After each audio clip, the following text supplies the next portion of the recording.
Selamat malam Jemaat Mesbah Doa bersama malam hari ini. Mari kita siapkan setiap hati kita datang memuji dan menyembah Tuhan. Terima kasih Bapa kalau malam hari ini kami boleh ada sebagaimana kami ada Tuhan. Kami mau siapkan setiap hati dan keberadaan kami untuk datang memuji dan menyembah Engkau malam hari ini. Biar setiap pujian persembahan kami itu yang naik di hadapan Tuhan. Jadi persembahan yang harum di hadapan Engkau. Ini hati kami malam hari ini Bapa. Segala pujian, hormat dan kemuliaan bagi Raja di atas segala Raja. Terima kasih Tuhan. Kami bawa pujian syukur kami malam hari. Terima kasih.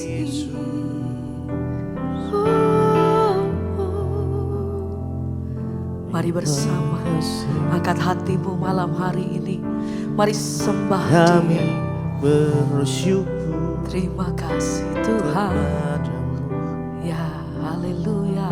Kami kagum padamu. Dan ku pandang Kau di tempat kudus. Terkagumkan kemuliaan-Mu Yesus.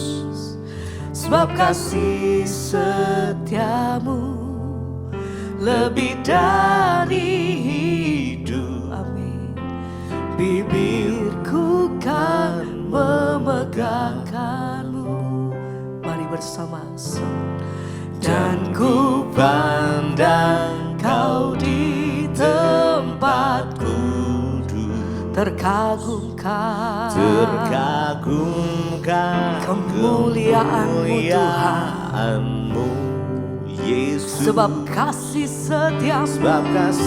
setia-Mu lebih dari hidup. Bibirku kan memuliakan-Mu Tuhan. Sama-sama mari dengan segenap hatimu nyatakan.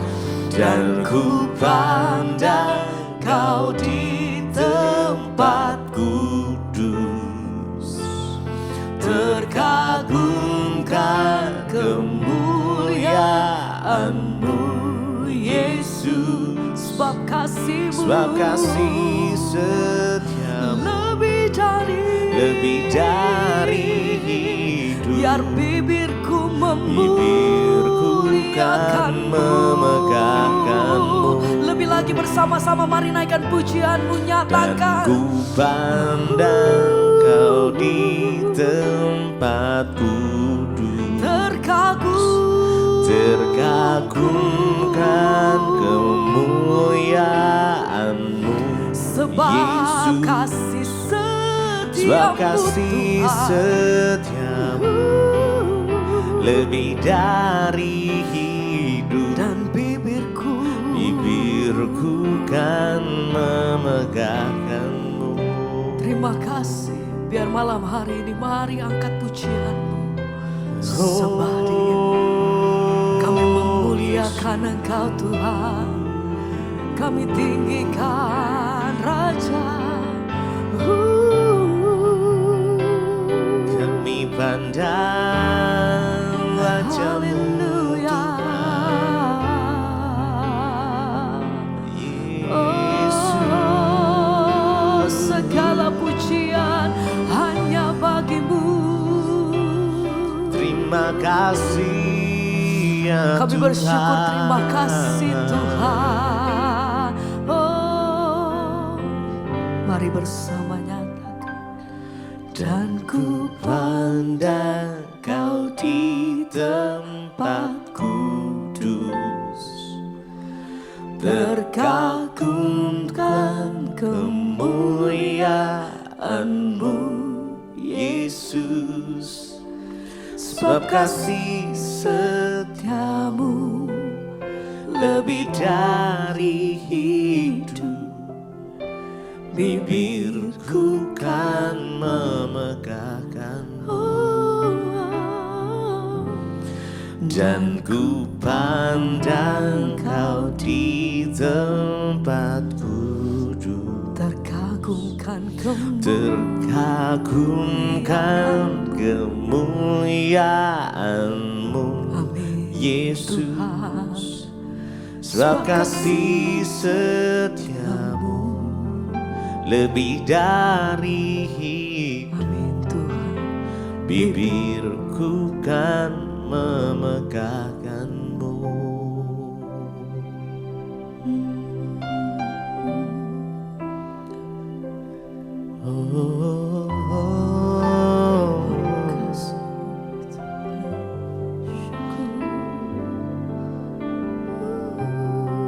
Biar kami mau persembahkan hidup kami hanya kepada-Mu, Tuhan.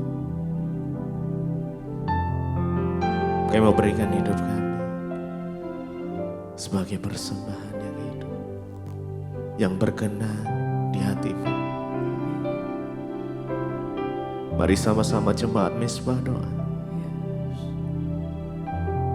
Malam ini datang dengan kesungguhan hati, dengan satu rasa cinta akan Tuhan, dengan sikap hati yang mengasihi Tuhan. Mari datang sama-sama. Ku persembahkan hidupku kepadamu, Tuhan, untuk kemuliaan-Mu. Ku berikan hidup ini sebagai persembahan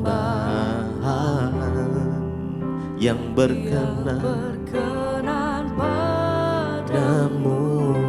Ku persembahkan hidupku kepadamu, Tuhan, untuk kemuliaan-Mu.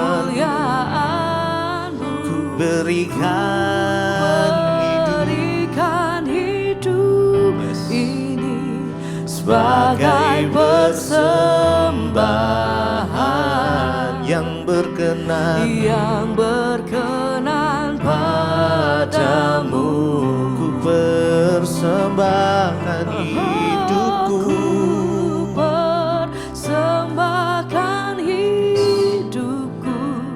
kepadamu, Tuhan, untuk kemuliaan-Mu.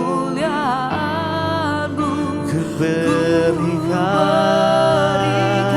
hidup ini sebagai persembahan yang berkenan. Mari lebih lagi. Ku persembahkan,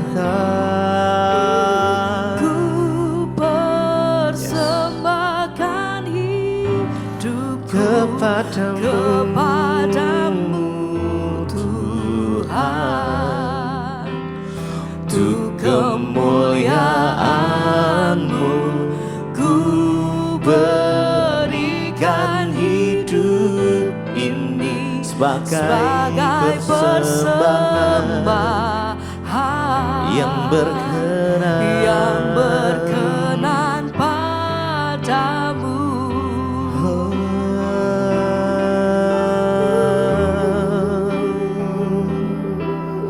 Mari masing-masing pribadi datang pada Tuhan. Mari persembahkan persembahan yang terbaik, pujian-Mu, penyembahan-Mu hanya bagi Tuhan. Mari persembahkan hidup untuk kemuliaan-Nya. Yes. Jesus, Jesus. Oh, Yesus Tuhan, Engkau ku sembah, Kau yang ditinggikan Tuhan.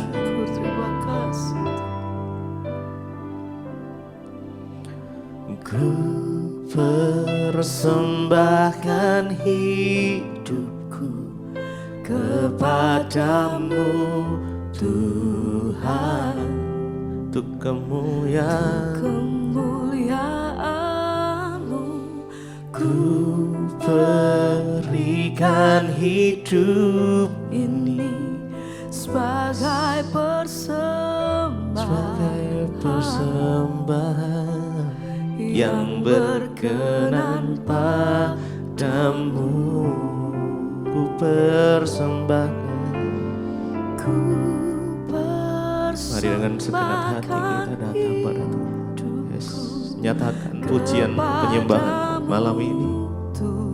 Yes, Jesus. Untuk kemuliaan-Mu kami berikan hidup ini sebagai persembahan yang berkenan padamu. Ku persembahkan hidupku lebih dalam kepadamu Tuhan. Dengan hati yang mengasihi Tuhan. Untuk kemuliaan-Mu ku berikan hidup ini sebagai persembahan yang berkenan padamu.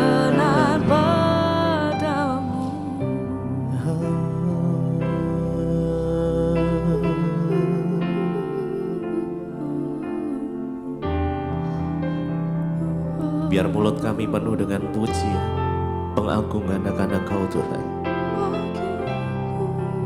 Biar sepanjang hari kami beri penghormatan hanya bagi-Mu ya Tuhan. Sebab hanya Engkau Tuhan yang layak disembah. Yesus, Engkau yang layak ditinggikan. Malam ini kami datang menyembah-Mu Tuhan Yesus. Dengan segenap hati, dengan segenap jiwa, dengan segenap kekuatan kami datang menyembah. Engkau yang layak Tuhan, Engkau yang layak disembah. Hanya Yesus, hanya Yesus.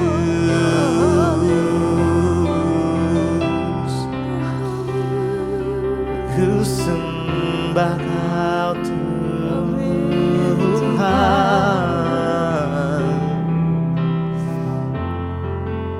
Mulutku penuh. Mari sembah Dia Dengan pujian kepadamu ya Yesus Tuhan. Sepanjang hari ku beri penghormatan kepadamu ya Allahku. Mulutku penuh dengan pujian kepadamu ya Yesus Tuhan. Sepanjang hari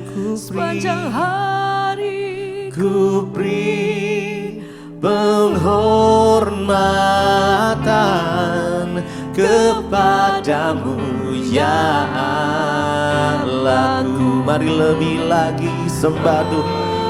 Mulutku penuh dengan pujian kepadamu ya Yesus Tuhan. Sepanjang hari ku beri penghormatan kepadamu ya Allahku. Mulutku penuh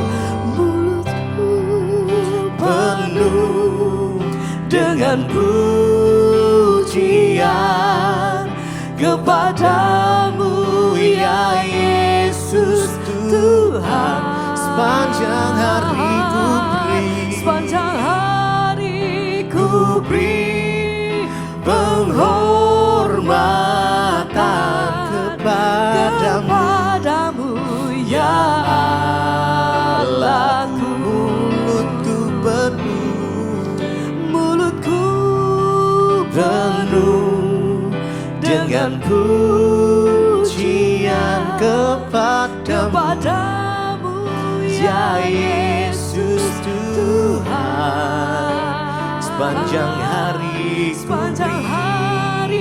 ku beri penghormatan kepadamu, ya Allahku.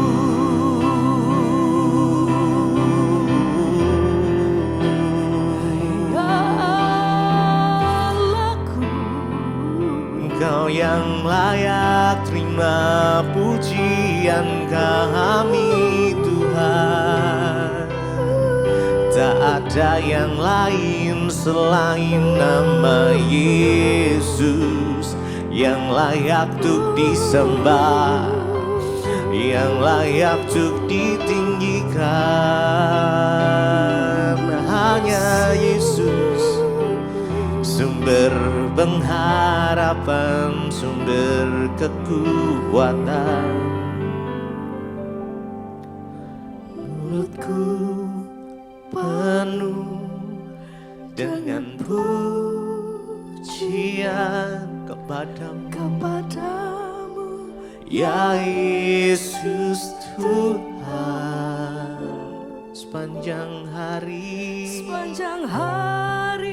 ku beri penghormatan kepadamu,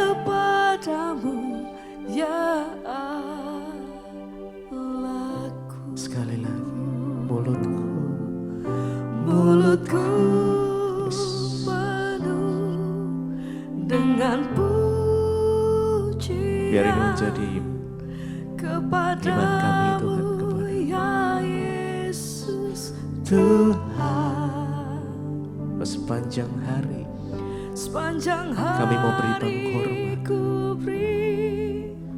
penghormatan kepadamu, ya Allahku.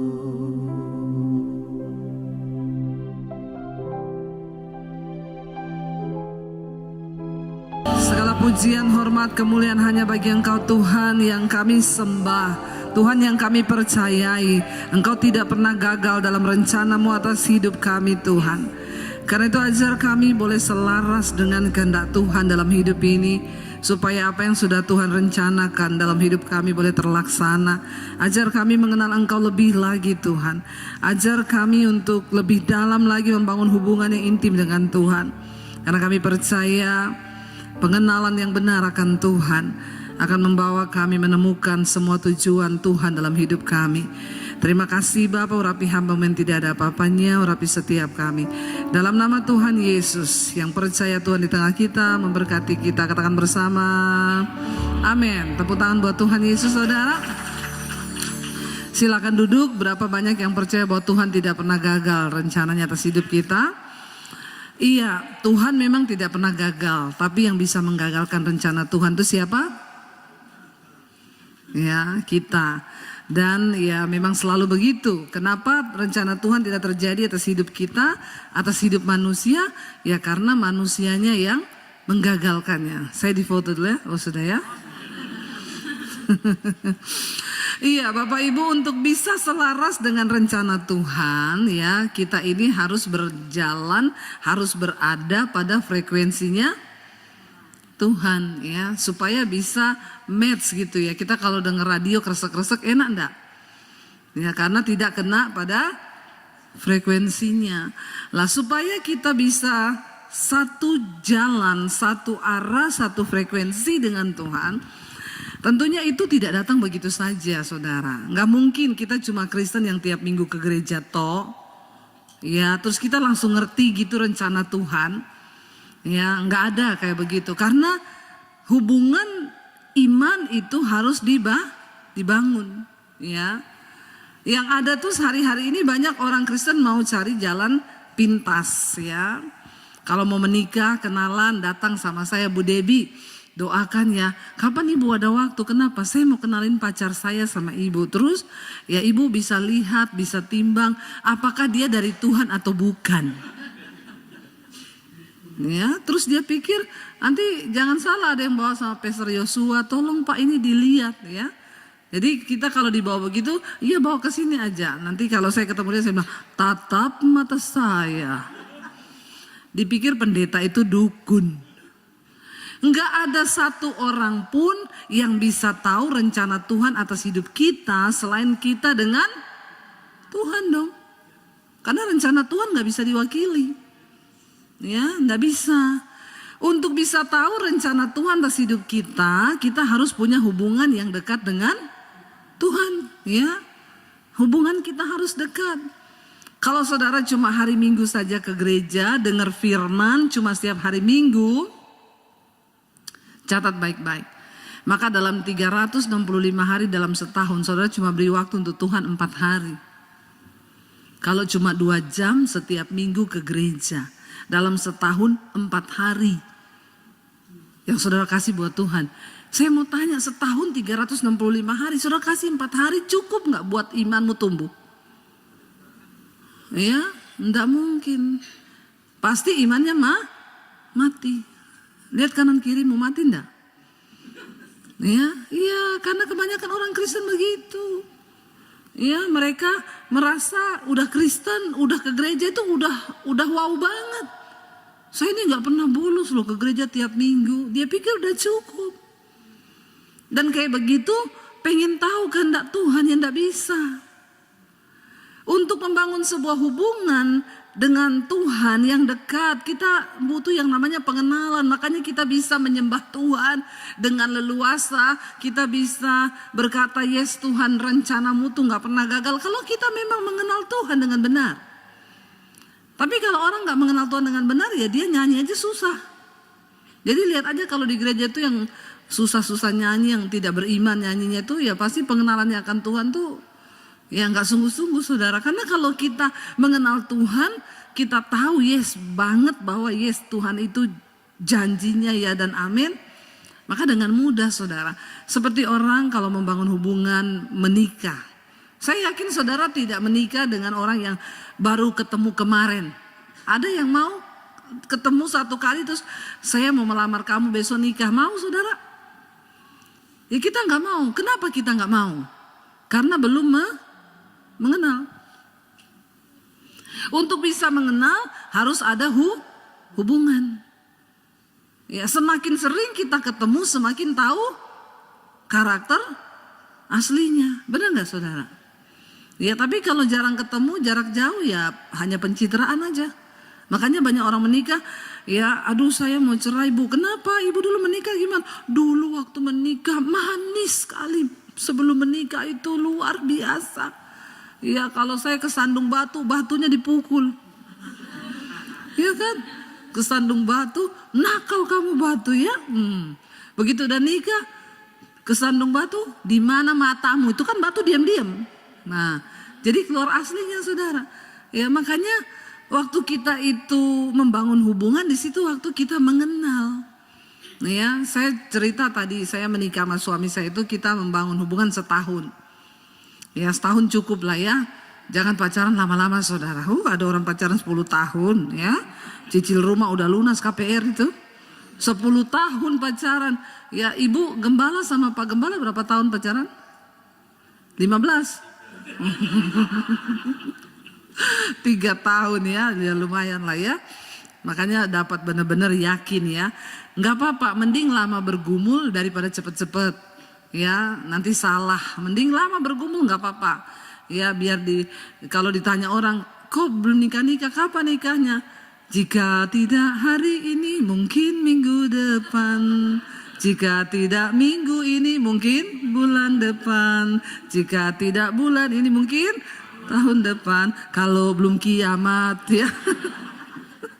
Jadi nggak apa-apa, lebih baik lama bergumul. daripada cepet-cepet. Ya saya dulu sama suami saya cerita, kita pacaran di KFC dulu, baru buka itu KFC ya 24 tahun yang lalu, kita menikah udah 24. Tapi masih muda kan? Masih imut, saudara lihat saya masih imut nggak? Kami menikah sudah hampir 25 tahun loh. Tapi nggak semakin tua, nggak semakin, tapi makin muda kan? Kalau ketemu jodoh yang benar begitu. Iya, amin. Iya, amin, saudara. Ya dulu pas pacaran kalau makan itu crispy-nya itu dia pisahin di piring. Saya pikir dia nggak suka, saya makan. Saya bilang nggak suka tuh kamu, ya ampun ini paling enak. Dia bilang iya makan aja makan. Saya makan. Saya nggak tahu orang Solo itu, orang Jawa kalau makan yang enak dipinggirin untuk gong. Terakhir toh. Iya buat closing ya Pak, biar closingnya mantap gitu ya. Lah saya nggak tahu kalau saya orang Sulawesi kita makan yang enak dulu. Toh yang terakhir yang tidak enak baru di belakang. Siapa tahu pas gempa bumi gitu kan sudah tertelan yang enak kan. Kasihan kan kalau ditinggal yang enak terus gempa nggak sempat makan enak kan sayang ya, itu karunia tidak menikmati sih. Jadi ketika kami dulu pacaran seperti itu, waktu kita menikah saudara makan di KFC dia taruh di pinggir, mau saya ambil tangan saya dipukul, saya kaget, kenapa dia berubah? Dia bilang, bertahun-tahun ku mengalah. Ya, dia baru bilang, itu yang paling aku suka. Lah kenapa kamu enggak makan? Buat closing. Oh saya baru tahu, tapi kalau cuma kayak gitu masih bisa dimaklumi lah ya. Ya jangan yang pura-pura manis, waktu pacaran ya mau beliin setelah menikah. Pelitnya minta ampun, ya aroma kepelitan tercium dari jarak 10 km. Makanya harus benar-benar bergumul untuk jodoh yang terbaik. Pengenalan itu penting supaya kita tahu kita mau sama-sama. Yesus pernah berkata kepada seorang perempuan Samaria, saudara, ya ketika dia ketemu seorang perempuan yang tidak mengenal Tuhan, yang tidak mengenal Allah, dalam Yohanes pasal 4 ayat 20. Perempuan itu berkata begini kepada Tuhan Yesus. Baca bersama. Nenek moyang kami menyembah di atas gunung ini, tetapi kamu katakan bahwa Yerusalemlah tempat orang menyembah. Kata Yesus kepadanya, percayalah kepadaku hai perempuan, saatnya akan tiba bahwa kamu akan menyembah Bapa bukan di gunung ini dan bukan juga. Jadi saudara kalau kita pergi ke Yerusalem, saudara tidak perlu berdoa di sana, amin. Ya, jangan mau dibodoh-bodohin, apalagi bawa kertas titipan doa. Ya, orang Kristen alay lebay. Ya, bawa formulir doa dimasukin di tembok ratapan. Ini sangat-sangat tidak alkitabiah dan menyesatkan. Jangan saudara pikir setelah doamu dimasukin di tembok ratapan terus sorga bergetar gitu. Hello please ya. Jangan dibodoh-bodohin. Saya kalau bawa grup di tembok ratapan, Bu kita mau berdoa, mau doain apa kau di tembok situ? Kamu tahu yang pergi berdoa di situ orang Yahudi yang tidak percaya Yesus adalah Mesias. Mereka nangis di situ meminta Mesias datang.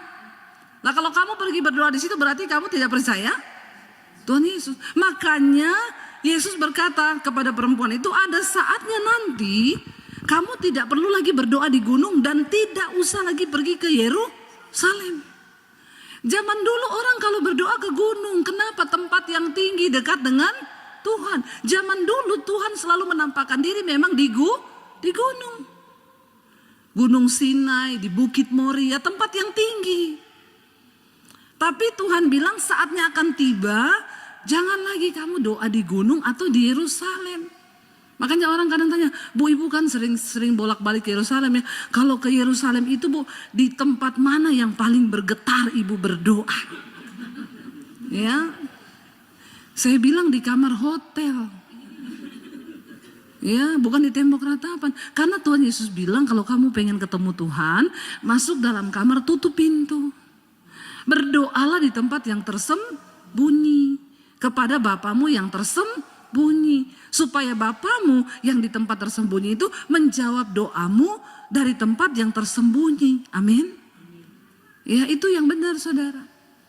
Makanya Yesus bilang ada saatnya nanti kamu ndak usah lagi. Jadi kita kalau ke Yerusalem ngapain? Ya kita lihat tempat-tempat bersejarah di sana. Bukan mau pergi berdoa. Ya ada kalau saya mau berangkat, Bu dengar-dengar ibu mau ke Yerusalem ya. Iya kenapa? Titip dong Bu. Pokok doa buat masuk ke tembok ratapan.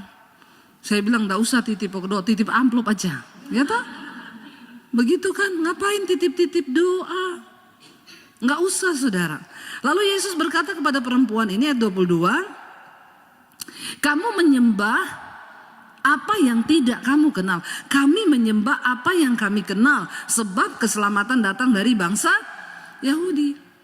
Penyembahan bicara tentang pengenalan. Bagaimana mungkin kita menyembah sesuatu yang tidak kita kenal. Lucu kalau ada orang Kristen ke gereja bolak-balik tiap minggu. Tapi mereka nggak kenal Tuhan. Nggak kenal sifat-sifat Tuhan, nggak kenal apa maunya Tuhan, apa yang dia suka, apa yang dia benci, kamu nggak tahu. Kalau saya menikah dengan suami saya, terus saya nggak ngerti-ngerti suami saya, kalau ke KFC saya ambil terus tuh crispy, bisa cerai kita. Benar nggak saudara? Ya sekarang ini perkara-perkara sederhana bisa bikin orang cerai loh. Ya, masalah uang bisa bikin orang cerai karena tidak ada saling mengerti, saling memahami. Saya dulu waktu di Palu, setelah saya diusir dari rumah, saya terima Tuhan Yesus, saya nginap di kos-kosan, numpang di Palu. Waktu itu saya doa pagi, surah jam 5 saya bangun. Saya doa pagi, terserah yang mau ikut siapa, yang gak mau ikut juga enggak apa-apa. Dari situ anak-anak kos itu mulai ikut doa pagi. Yang Kristen-Kristen ikut doa pagi. Dan ketika kami rutin cari Tuhan pagi itu, ya di situ kami mulai dipenuhi karunia-karunia roh. Ada yang karunia bernubuat, ada yang penglihatan, ada yang macam-macam saudara. Ya, dan saya melihat Tuhan bekerja luar biasa.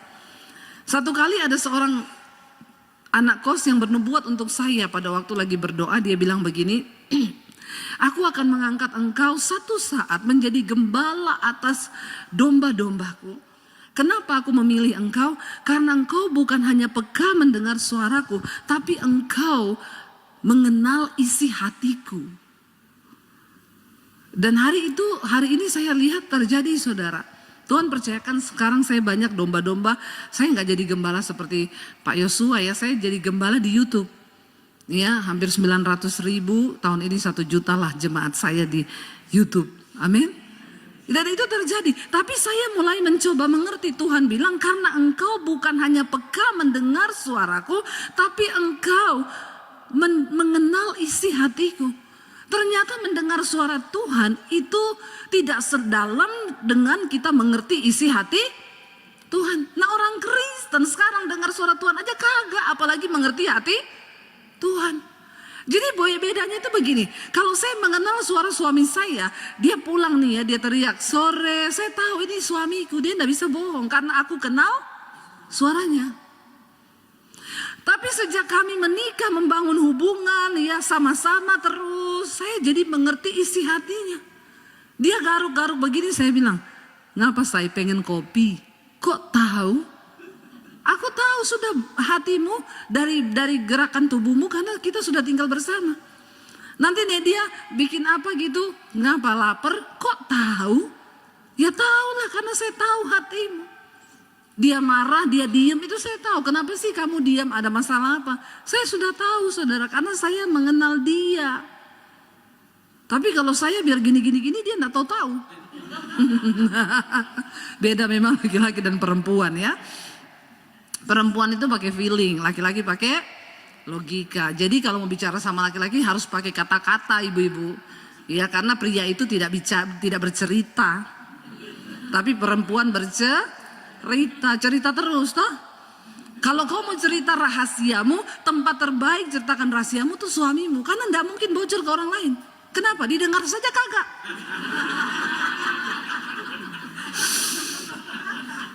Haleluya ya. Enggak lah, didengar lah saudara ya. Tapi beda memang ya. Nah, ketika kita membangun hubungan sama Tuhan, kita bukan hanya bisa mendengar suara Tuhan, kita ngerti hati Tuhan. Dan ini goalnya loh menjadi Kristen. Kalau kita bangun hubungan intim dengan Tuhan, kita ngerti apa maunya Tuhan.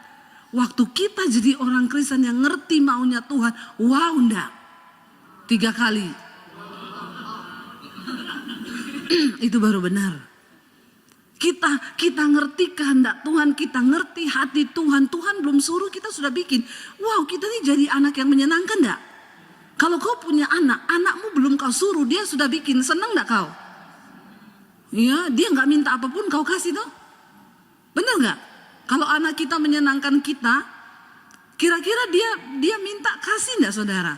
Kasih, karena anak ini dia mendapatkan hatiku. Ya, saya punya anak 3.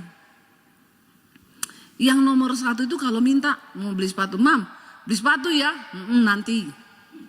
Ketemu di pintu, mam sepatu, ya. Nanti ketemu lagi, mam sepatu, ya. Kalau yang nomor 2 tuh gini, mam aku tuh kan sepatuku udah robek. Kalau mami ada uang, kalau ada waktu beli ya. Saudara jadi orang tua dengar anak begini tuh, saudara beli enggak? Karena dia dapetin hati kita loh. Ya, enggak mam. Ya, kita juga malas kalau dapat anak begitu ya. Tiap kali datang sama Tuhan cuma minta terus. Enggak pernah duduk gitu Tuhan. Ya, datanglah kerajaanmu, jadilah kehendakmu Tuhan atasku. Aku pengen dapat hati Tuhan. Maka kau enggak perlu minta. Ya, yang begini enggak usah tunggu dia minta. Ayo dek, nanti sore ya tak ajak beli sepatu. Amin saudara. Firman Tuhan berkata gini, 1 Korintus pasal yang ke-6 ayat 17. Baca bersama 1 Korintus 6 ayat 17, 1, 2, 3. Tetapi siapa yang mengikatkan dirinya pada Tuhan menjadi amin. Siapa yang mengikatkan dirinya dengan Tuhan menjadi satu roh dengan Tuhan. Wow enggak? Dan ini goalnya kita loh jadi Kristen. Karena waktu Tuhan Yesus datang, dia mencari orang yang serupa dan segambar dengan dia. Gambar diri Allah dalam diri manusia itu rusak karena dosa. Nah ini saya kasih tahu sama saudara supaya saudara bisa jelaskan kalau ada orang yang tanya. Karena Alkitab bilang, siap sedialah kamu untuk memberikan pertanggungan jawab terhadap orang yang tanya tentang imanmu. Amin. Jadi kalau ada orang tanya, lu kan Kristen ya, kenapa Tuhan Yesus mati? Lu gak usah gini, tunggu ya tak kasih nomornya Pastor Yosua ya, ini gembala saya. Nanti tanya aja sama dia. Nggak boleh loh saudara. Karena kalau dilihat dari segi umur saudara itu harusnya jadi pengajar. Siapa yang udah Kristen lebih dari 10 tahun? Angkat tangan yang udah Kristen, ini baru kemarin mualaf ya atau murtadin ini? Nah, baru murtadin ya kemarin ya. Yang sudah lebih dari 10 tahun jadi Kristen angkat tangan. Sudah tua kau sayang. Ya, bilang kanan kiri udah tua kau. Ya, dan ditinjau secara umur harusnya kita ini udah jadi pengajar loh. Tapi kenapa kau, ya Rasul Paulus bilang, tapi jangankan jadi pengajar, asas-asas tentang kekristenan saja kau masih harus diajar. Kenapa? Karena enggak pernah cari Tuhan, enggak pernah kenal hati Tuhan, enggak pernah baca Alkitab. Enggak pernah baca Alkitab. Saudara, Yesus itu mati, kita ini kan tadinya diciptakan serupa dan segambar dengan Allah. Tapi akibat dosa, gambar diri Allah dan diri manusia itu rusak. Makanya ayat firman Tuhan berkata, waktu kita dijadikan, Tuhan menciptakan kita serupa dan segambar dengan Tuhan. Ya, ada roh Tuhan dalam diri manusia. Tapi karena manusia jatuh dalam dosa, gambar diri Allah itu menjadi rusak. Kita kehilangan kemuliaan Allah dan upah dosa itu maut. Kita semua ini terhukum, terkutuk di bawah hukum maut, hukum dosa. Tuhan Yesus datang ke dalam dunia. Kalau ditanya kenapa Yesus mati, memang dia datang untuk mati. Dan Tuhan datang sebagai manusia untuk memberikan contoh kepada manusia ini loh yang harus kau tiru tuh ini. Dia datang sebagai manusia. Waktu Yesus mati di atas kayu salib, semua orang yang menerima kematiannya, darah yang tercurah, menyerahkan diri, bertobat, mengikatkan dirinya dengan Allah, dikatakan dia menjadi satu roh dengan Tuhan. Gambar diri Allah dalam diri kita kembali Rui. Nah, ketika Yesus datang kali yang kedua, dia akan cari orang-orang yang serupa dan segambar dengan dia. Makanya kita perlu punya roh Allah, mengikatkan diri dengan Tuhan. Bagaimana mengikatkan diri dengan Tuhan? Masuk dalam keintiman hubunganmu dengan Tuhan. Ya, memang ada harga puasa. Puasa di sini bukan intermittent fasting ya, 16 jam, mau kurus. Itu mau kurus. Ya. Kalau puasa mencari kehendak Tuhan, kau doa, jangan cuma intermittent toh untuk kurus. Sekarang kan luar biasa loh orang-orang ini karena mau sehat ya. Jadi saya sekarang berapa? 16 jam, 18 jam, 24 jam. Ya, tapi cuma mau kurus. Bukan mau rohnya dibaharui. Bagus saudara mau kurus, bagus. Sehat itu bagus. Tapi itu bukan jaminan umur panjang. Kau nge-gym bagus, tapi itu bukan rahasia umur panjang, bukan. Kau nge-gym tidak akan menambah 1 jam dari hidupmu. Enggak. Karena hidup mati kita tuh di tangan Tuhan. Ya, kalau orang olahraga terus nambah, saya pernah protes tuh ada satu coach ya terkenal di Instagram. Dia bilang gini, 1 jam Anda berolahraga menambah umurmu 5 menit. Oh langsung saya masuk. Jangan sombong kau. Biar dia coach terkenal enggak masalah, saya ini hamba Tuhan yang harus meluruskan firman Tuhan. Enggak peduli saya. Jangan sombong, manusia enggak bisa tambah umur 5 menit sekalipun. Karena hidup matimu tuh di tangan Tuhan. Kau sudah lihat tuh atlet gym mati ketiban alat berat. Di gym toh. Mati ketiban alat gym toh. Patah leher, ya enggak? Ya itu sudah nambah berapa jam itu dia olahraga tiap hari. Nambah berapa menit itu umurnya itu, coba. Kalau 1 jam 5 menit, dia seumur hidup itu sudah gym terus, berarti udah nambah berapa menit. Tapi buktinya masih muda mati. Nggak boleh sombong, karena hidup ini di tangan Tuhan. Saudara mau makan putih telur 2 pagi hari, dada ayam 500 gram siang hari, bagus. Tapi itu bukan untuk umur panjang, cuma untuk hidup Jangan salah loh ya. Nanti kita jadi orang yang takabur. Kita pikir karena kita mau umur panjang, makan sehat. Jangan percaya itu.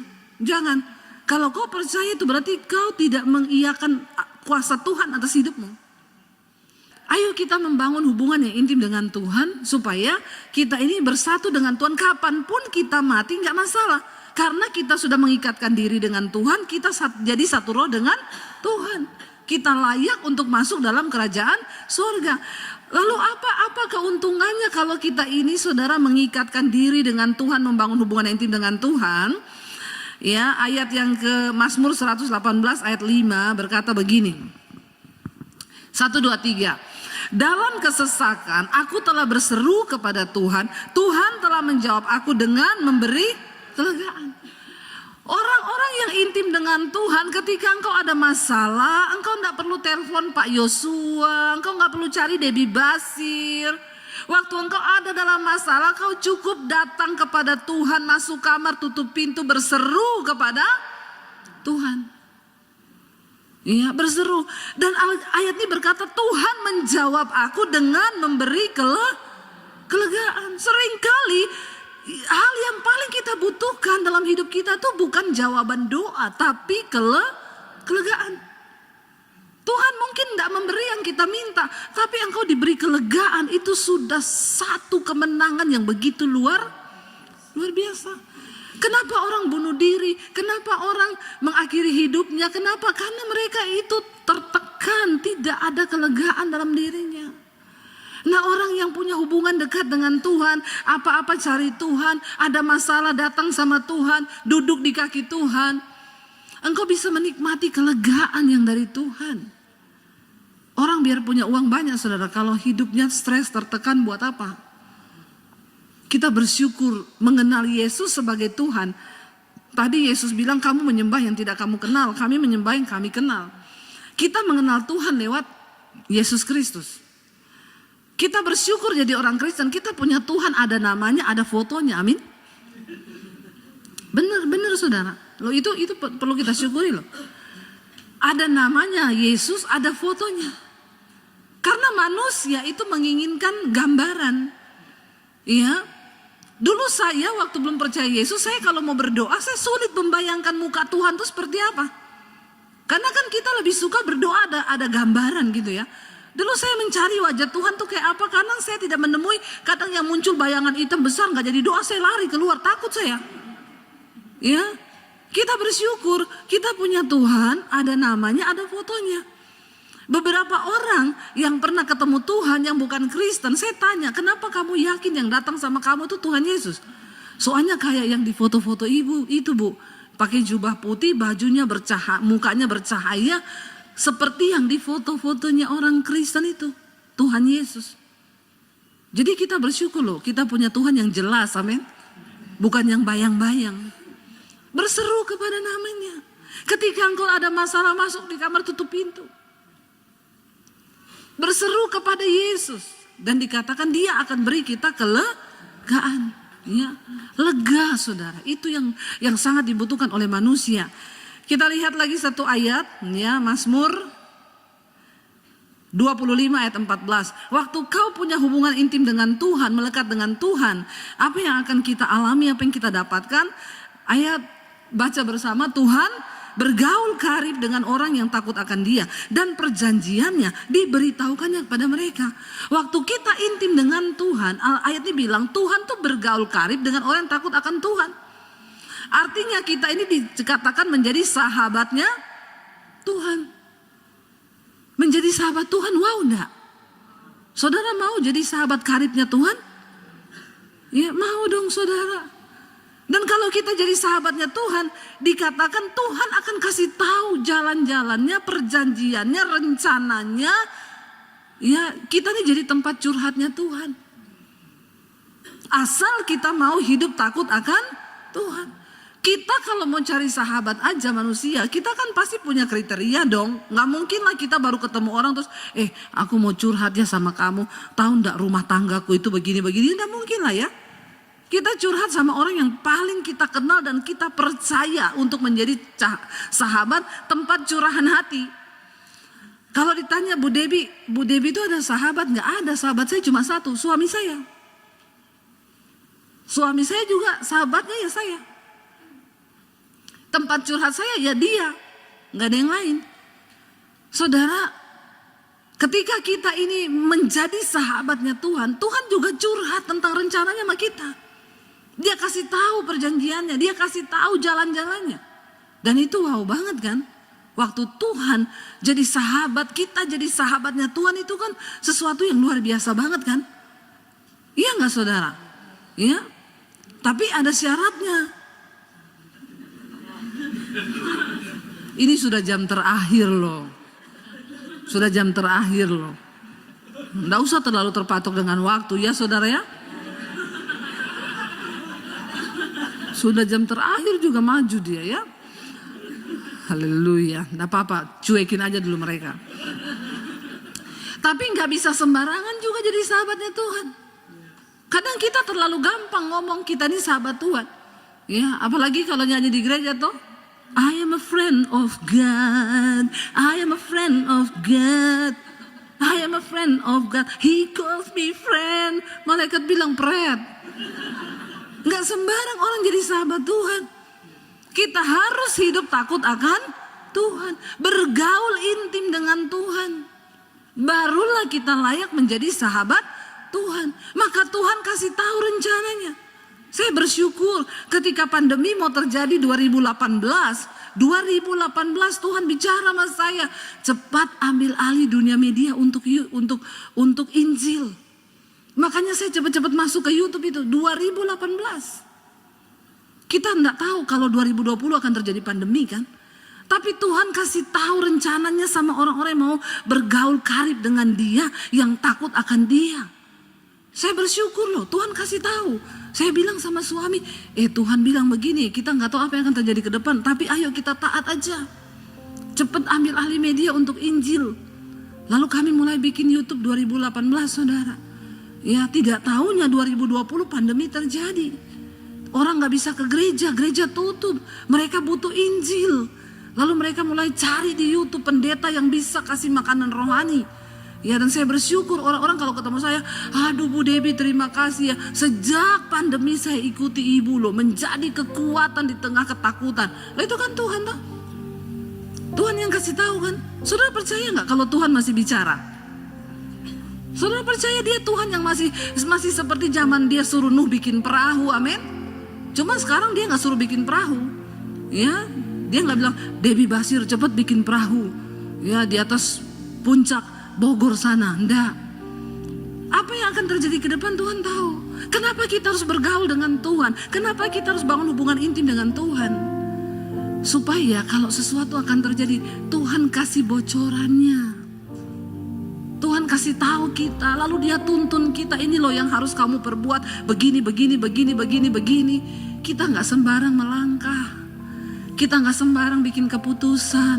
Kita nggak pernah tahu apa yang akan terjadi bahkan 5 menit ke depan. Dunia ini makin tua, keadaan zaman semakin berubah. Kita ada di akhir zaman. Dan Tuhan berjanji orang yang hidup dekat dengan Tuhan, mereka tidak akan pernah ditinggalkan. Karena Tuhan akan tuntun langkah kita. Karena Tuhan akan kasih tahu jalan-jalannya kepada kita, rencananya kepada saudara dan saya. Amin. Biarlah keinginan rindu hati kita cuma satu, kita mau bilang Tuhan, kami ingin mengenal Engkau lebih dalam lagi. Bangkit berdiri bersama saudara. Terima kasih Tuhan. Terima kasih Yesus. Kita mau bilang pada Tuhan sore ini, kami rindu Tuhan mengenal Engkau lebih dalam lagi.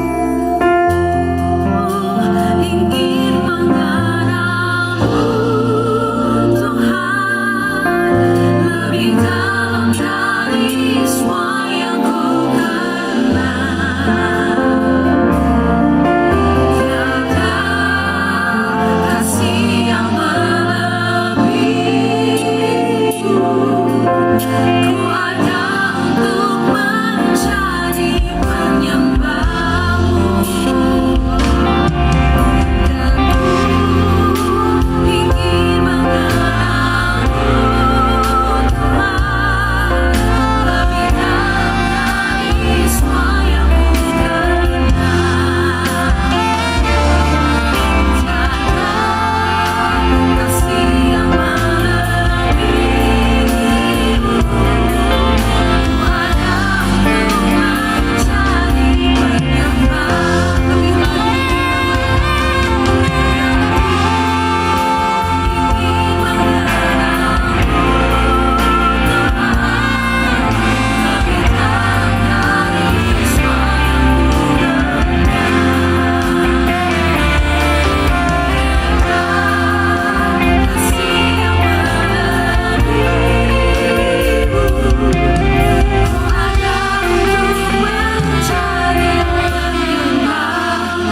angkat tanganmu saudara. Dan ku ingin mengenal-Mu Tuhan lebih dalam dari semua yang ku kenal. Tiada kasih yang melebihi-Mu.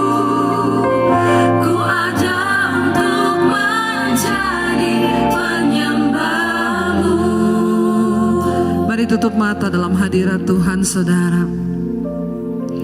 Yang Tuhan mau hari-hari ini kita mengenal Dia lebih dalam lagi. Bangun keintiman dengan Tuhan. Biar Tuhan bukan hanya jadi sekedar pelengkap dalam hidup kita, tapi Dia menjadi fokus dan tujuan hidup kita. Sebab kehidupan di dunia ini fana dan semua akan berakhir. Tetapi iman, tetapi kehidupan kekal, rohani kita itu yang akan kita bawa untuk menghadap kepada Tuhan. Biarlah hari ini kita mau berkata, Tuhan kami mau tinggalkan segala dosa yang menghalangi kami untuk bisa dekat dengan Tuhan. Sebab Allah itu kudus dan kuduslah kamu sebab aku kudus. Karena tanpa kekudusan tidak ada seorang pun akan melihat Tuhan. Bapa, hamba berdoa buat umat-Mu, buat gereja-Mu di akhir zaman. Tuhan, kuatkan setiap jemaat-Mu Bapa, sehingga kami dapat menyelesaikan pertandingan iman kami sampai di garis akhir. Tuntun kami Tuhan, supaya Tuhan memberitahukan jalan-jalannya, perjanjiannya, apa yang akan terjadi ke depan. Tuhan, persiapkan orang-orang yang sungguh-sungguh hidup melekat kepada Tuhan. Jadikan kami menjadi orang-orang yang terus mencari Engkau, mencari kehendak-Mu dalam hidup kami Tuhan, supaya kami hidup melakukan kehendak Tuhan. Karena ketika Engkau datang kali yang kedua, Engkau mencari setiap mereka yang serupa dan segambar dengan Kristus. Firman-Mu sudah selesai diberitakan, tapi Roh Kudus akan materaikan ini. Terimalah kiranya berkat, rahmat, anugerah dari Allah Bapa, cinta kasih Tuhan Yesus Kristus, penyertaan Allah Roh Kudus akan menyertai hidup mulai hari ini, bahkan sampai kali yang kedua Tuhan Yesus datang kembali menjemput setiap kita. Nama kita tercatat di dalam kitab kehidupan. Di dalam nama Yesus, sama-sama katakan amin. Tanganku, Kau yang sentuh hatiku, selamanya ku cinta Kau Yesus, selamanya ku menyembah-Mu. Kau yang pegang tanganku, Kau yang sentuh hatiku, selamanya